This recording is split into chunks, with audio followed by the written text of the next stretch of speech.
Chico, agora vamos a uma pergunta de um pastor evangélico que você deve conhecer porque ele é conhecido em todo o Brasil, comanda um rebanho de fiéis à sua religião de 1.500.000 pessoas aproximadamente. Trata-se do pastor Manuel de Melo. Ele próprio irá fazer a pergunta a você, que foi gravada pelo nosso VT.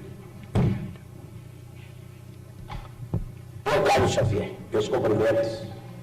E convidado por esse programa e pela sua direção para lhe formular uma pergunta, quero fazê-lo com muito agrado, com muita satisfação, por conhecer você através da literatura, da sua fama, e que ninguém de consciência tranquila pode negar as suas qualidades mediúnicas. Você, como uma das maiores autoridades espírita ou espiritualista deste país, para não dizer deste continente, por gentileza me responda a esta pergunta, que está sendo formulada em meu nome pessoal e em nome de toda a minha organização, isto é, de 1,5 milhão de fiéis que representam nesse país e de cerca de 4.000 pregadores que tenho a honra de liderar. O Espiritismo, Xavier, tem um ponto que se choca profundamente, teologicamente falando, com os princípios bíblicos que defendemos, nós os evangélicos. É exatamente aquele ponto da reencarnação. Isto é, cada pessoa que nasce é sempre reencarnação de uma pessoa que faleceu, de uma pessoa que morreu. Assim, é apregoado e ensinado pelos espíritas no mundo inteiro. Para esclarecimento dos telespectadores desta rede enorme de televisão, deste horário, em nosso pinga-fogo, esclareça o seguinte: Deus criou Adão e Eva.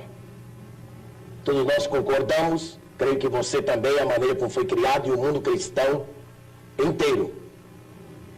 Muito bem, mas logo após a criação de Adão e Eva, as duas primeiras criaturas humanas, surgiram as duas outras criaturas humanas, são os dois filhos de Adão e Eva, Abel e Caim.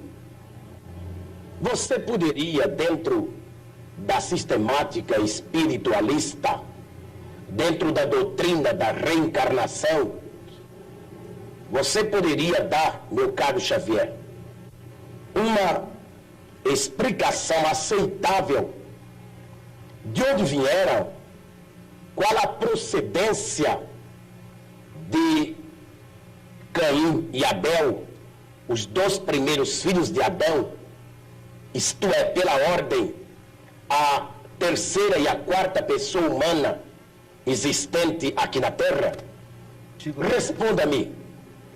E eu gostaria que os milhões de telespectadores que assistem agora a você com tanta atenção, devido à fama do seu nome e as qualidades insofismáveis que você as tem, responda a procedência e como essas duas criaturas humanas vieram à Terra, Abel e Caim.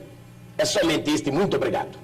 Ô Chico, a pergunta é um pouco longa, mas você entendeu bem, né? Entendi. Então...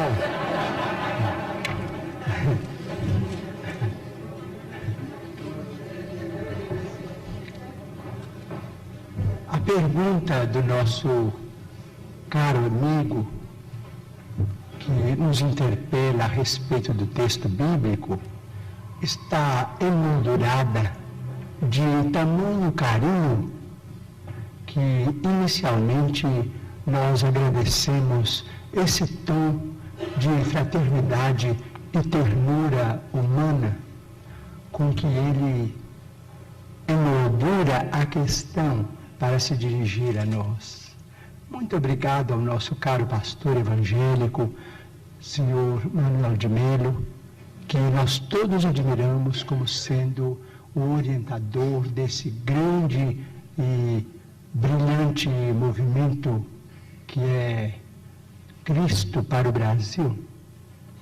mas sem desejar fazer contra-perguntas, porque às vezes a contra-pergunta não é uma prova de consideração para quem perguntou, mas a Bíblia é o nosso livro santo, livro de todos os cristãos.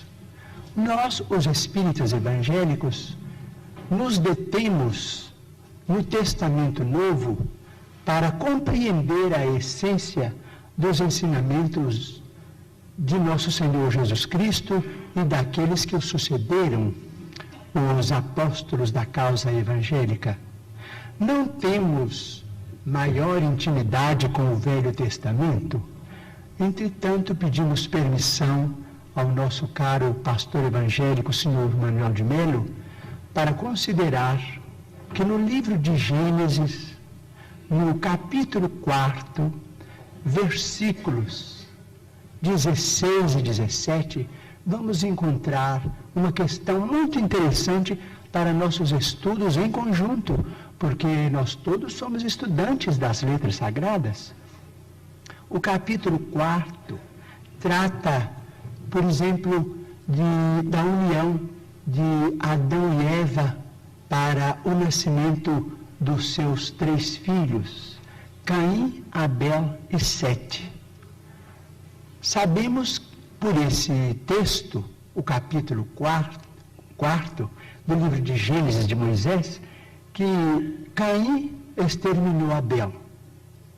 Entretanto, nos versículos 16 e 17, nós encontramos uma informação muito curiosa, a informação de que Caim, em se retirando da face de Deus, se dirigiu para uma cidade ou uma terra chamada Nod, onde ele desposou aquela que foi sua esposa e teve com ela uma grande descendência. Então, estamos perguntando se determinados textos do Antigo Testamento não seriam códigos que nós precisamos estudar com mais segurança para não cairmos, por exemplo, em contradição do ponto de vista literal. Nós precisamos estudar com técnicos e pesquisadores de história, que nós os temos hoje em todas as direções. Digo isso com o máximo respeito, porque se Caim matou Abel antes do nascimento de Sete, mas casou-se numa cidade chamada Nod, onde encontrou a sua mulher, aquela que foi sua esposa, e com ela teve uma grande descendência, o assunto exige estudos especiais de nós todos. Porque, segundo a criação no jardim edênico, a família inicial teria sido constituída pelas 4 pessoas às quais se refere o nosso caro pastor evangélico, Sr. Manuel de Melo: Adão, Eva e os 2 filhos primeiros do casal. Vamos estudar então a questão com respeito à reencarnação. Mas o Manuel de Melo tem que estudar também, né? Todos nós. Então vamos chegar a uma conclusão.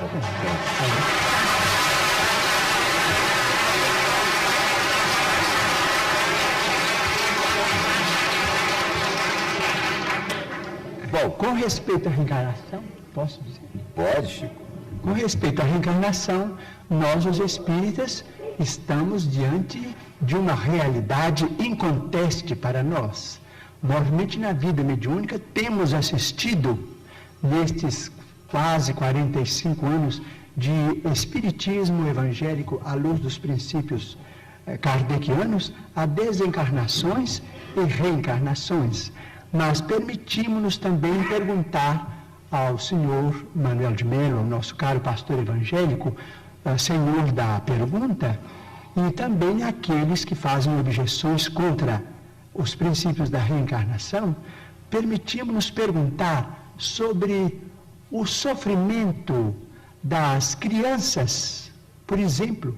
Não vamos nos referir aos adultos, porque seria alongar muito a resposta, mas vamos pensar nas crianças. Por exemplo, nós, os espíritas, muitas vezes encontramos determinados casos de suicídio, e às vezes suicídio acompanhados de homicídio, ou às vezes apenas de homicídio. Mas vamos encontrar esses problemas do complexo de culpa levado para além desta vida, e depois esse complexo de culpa renascido com aquele que é responsável por ele através de sofrimentos que só podemos entender através da reencarnação. Por exemplo, muitas vezes temos encontrado, por exemplo, irmãos nossos suicidas que dispararam um tiro contra o coração e que voltam com a cardiopatia congênita ou com determinados fenômenos que a medicina classifica dentro da chamada tetralogia de Fallot. Nós vimos companheiros que quiseram morrer voluntariamente pelo enforcamento e que voltam com a paraplegia infantil, comumente chamada de enfermidade de Lytton. Nós vemos muitos daqueles que preferiram o veneno e que voltam com malformações congênitas, com problemas miopáticos, com o mixedema, aqueles que às vezes violentam o próprio ventre e que voltam também sofrendo as tendências e que às vezes acabam se desencarnando com o chamado infarto mesentérico. Nós vemos, por exemplo, aqueles que preferiram morrer pelo afogamento para se retirarem da vida num ato de rebeldia contra as leis de Deus. Vemos, por exemplo, aqueles que preferiram o afogamento e que voltam com o chamado enfisema pulmonar. Aqueles que dispararam tiros no próprio crânio e que voltam com tantos fenômenos dolorosos, como, por exemplo, a idiotia, a acromegalia, quando o tiro, vamos dizer, quando o projétil alcança a hipófise, porque nós estamos em nosso corpo físico subordinado ao nosso corpo espiritual. Então, principalmente nos fenômenos, os fenômenos decorrentes do suicídio por tiro no crânio são muito dolorosos, porque vemos a surdez, a cegueira, a mudez congênitas, e vemos este sofrimento em crianças incompatíveis com a misericórdia de Deus, porque nós sabemos que Deus não quer a dor. Diz Emmanuel, se Deus quisesse a dor, Ele não teria nos dado anestesia através da medicina. A dor é uma criação nossa. Chegamos ao além com um determinado complexo de culpa e pedimos para voltar ao corpo, trazendo as consequências de nossos próprios atos menos felizes. Então, pedimos ao Senhor, Manuel